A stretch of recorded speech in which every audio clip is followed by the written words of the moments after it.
কি বলে হিন্দু ভাইদের কি করার দরকার? মনে মনে হরি হরি করার দরকার। হরি বল, হরি বল, হরি বল। দুঃখ যদি থাকে দূরে যাক, হরি বল। দেখবেন কোনো বৈষ্ণব কন্টিনিউ কি করে, হরে কৃষ্ণ, হরি বল, জয় নিতাই, জয় গৌর। কেন? সে কি চাচ্ছে? বৈষ্ণবেরা কি চাচ্ছে? হরিনাম, হরিবল, জয় নিতাই, জয় গৌর, এই বলে সে সবাইয়ের কল্যাণ করতে যাচ্ছে। হে ঠাকুর, সকলার যেন কল্যাণ হয়, সকলার যেন মঙ্গল হয়।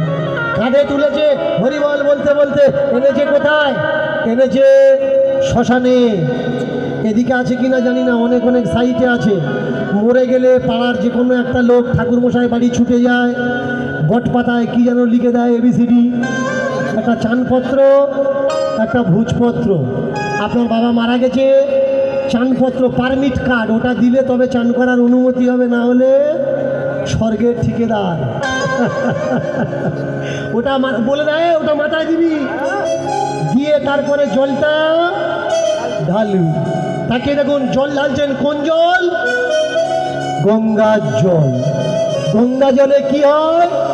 গঙ্গা জলে নাকি মানুষের শরীর পবিত্র হয়। ভালো করে মন দিয়ে শুনুন, কথাগুলো শোনার প্রয়োজন আছে। গঙ্গা জলে কি হয়? গঙ্গা জলে মানুষের শরীর অপবিত্র পবিত্র হয়ে যায়। আপনারা যারা পূজা করেন মন্ত্র দ্বারা, ভালো করে শুনবেন, গয়া কাশিতে পৌষ মাসে যাবেন বাবার শ্রাদ্ধ করতে, তো প্রচণ্ড ঠান্ডা। এখানে যা ঠান্ডা তার 4 গুণ ঠান্ডা গয়া কাশিতে। যারা পৌষ মাসে মাঘ মাসে গেছেন পিণ্ড দিতে তারা যাবে, তা প্রচণ্ড ঠান্ডা, আপনি চান করতে পারছেন না। পণ্ডিতরা বলে দেয় চান করা লাগবে না, শিলা স্নান করাচ্ছি। শিলা স্নান মানে, আমি একবার গেছিলাম, ওই কর্মকাণ্ড দাঁড়িয়ে দাঁড়িয়ে দেখছিলাম, চান করতে পারবে না বলে শিলার গায়ে ওর নাম লিখে দিয়ে আর শিলাটা টুক করে জলে ডুবিয়ে নিয়ে বললে, যা তোর চান হয়ে গেছে। শিলার গায়ে নাম লিখে দিয়েছে, ও ডুব দিয়ে শিলাটা ডুবেছে, তুলে নিয়ে বললে তোর চান। গঙ্গা জলের কত বড় ক্ষমতা দেখেছ?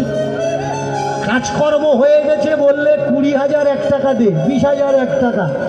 আমি বললাম এক কাজ কর, পাথরে 20,001 টাকা লিখে ও ঝুলি ফেলে দি। ও বলছে হবে, ক্যাশ লাগবে, ক্যাশ, পাথরে লিখে ফেলে দিলে হবে না। আমি বললাম ওর যদি চানটা পাথরে লিখে ডুবিয়ে নিলে হয়ে যায়, তাহলে পাথরে লিখে 20,001 টাকা ফেলে দিলে কেন হবে না? বলে ওর বেলা হয় না, ওর বেলা হয় না, ক্যাশের বেলা ক্যাশ লাগে, শুধু চানের বেলা পাথর ডোবানো হয়। একটা ভালো গল্প মনে পড়ে গেল, বলবো? এক পাড়ায় এক বড় ধনী মানুষ ছিল, বড় পূজা অর্চনা করত, আর ব্রাহ্মণ বৈষ্ণবদের প্রচুর টাকা দান দিত। ব্রাহ্মণেরা ভাবছে একে যদি আমাদের দলে টেনে নিতে পারি তাহলে আমরা অনেক মজবুত হব। একদিন গিয়ে বলছে, এই দেখ তুই তো নির্জাত, তোকে আমরা বামন করে নিতে পারি। বলে কি করে? বলে মন্ত্র বলে, কিন্তু কথা দিতে হবে, মন্ত্র আর গঙ্গা জল ছড়া দিয়ে তোকে বামন করে নেবো। তোর কথা দিতে হবে তুই মাছ খাবি না, মাংস খাবি না, পেঁয়াজ খাবি না। বলে ঠিক আছে। কে চায় নিচু হয়ে থাকতে? উঁচু জাত হওয়া মানে তো ভালো। এক কাজ করো, বামন করে নাও, কথা দিচ্ছি মাছ মাংস আর খাবো না। ব্যাস, মন্ত্র বলে গঙ্গা জল ছড়া দিয়ে সারাদিন মন্ত্র বলে রাত 9টা 10টা